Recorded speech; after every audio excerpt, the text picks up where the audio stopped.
In the dim pre-dawn of August 31, 1888, a cart driver turned into Buck's Row and saw what looked like a tarpaulin bundle slumped against a closed gateway. He stepped closer. It was a woman, throat opened by two deep cuts, abdomen parted with a long single stroke. Blood pooled beneath her, still fresh enough that death had come within the last hour. Her name was Mary Ann Nichols. She was 43. The street stayed silent. 8 days later, in the narrow backyard of 29 Hanbury Street, another woman lay discovered at first light. Annie Chapman, 47, throat severed, abdomen laid open more extensively, her uterus excised with what the surgeon described as surgical care. The killer had worked quickly, yet methodically, in the shadow of a house where people slept only feet away. On the night of September 30, the pattern shifted. Elizabeth Stride was found in Dutfield's yard off Burner Street just after 1 o'clock, throat cut once, cleanly, but no further mutilation. A cart arriving moments later may have interrupted him.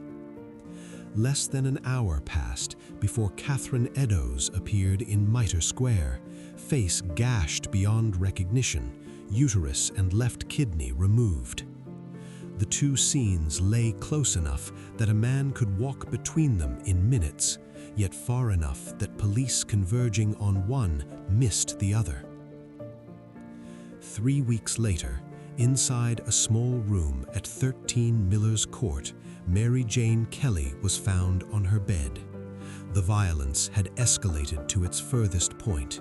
Extensive disfigurement, organs arranged around the body, skin removed in places. She was about 25. The door had been locked from the inside when her landlord's assistant forced entry for unpaid rent.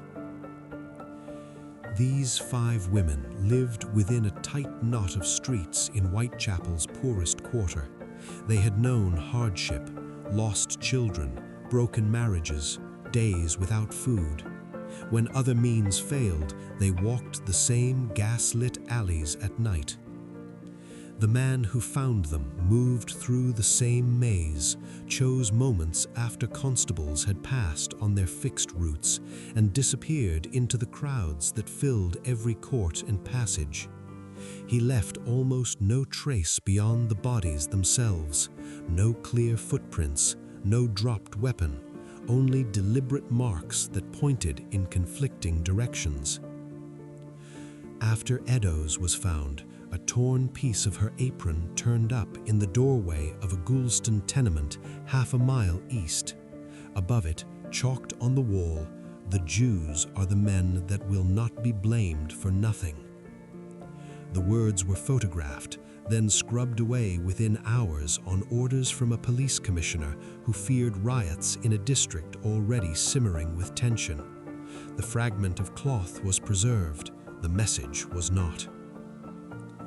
Letters arrived at newspapers and police stations.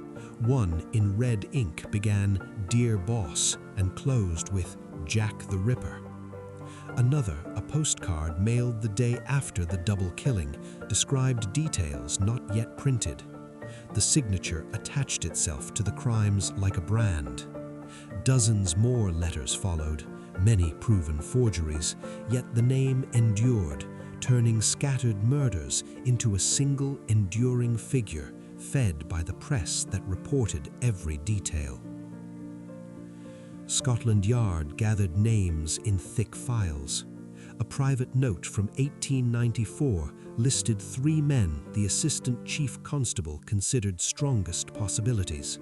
A barrister who drowned himself weeks after the final murder, a Russian doctor with a violent past, and a Polish barber living blocks from the scenes who suffered delusions and hatred towards women. No proof linked any of them conclusively. The investigation itself showed the era's limits: fixed patrol beats, flickering gas lamps, no way to lift fingerprints or match blood. The killer slipped through every gap in that fragile net. More than a century on, a silk shawl said to have been near Edo's was examined again. In tests stretching from 2014 into renewed analysis around 2025, traces of blood matched a descendant of Edo's. Other material aligned with mitochondrial DNA from relatives of the Polish barber once named in those old memos. Some called the link compelling, even definitive.